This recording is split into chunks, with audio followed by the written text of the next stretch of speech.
بسم الله الرحمن الرحيم ألم تر كيف فعل ربك بأصحاب الفيل ألم يجعل كيدهم في تضليل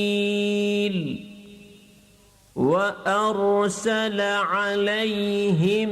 طيرا أبابيل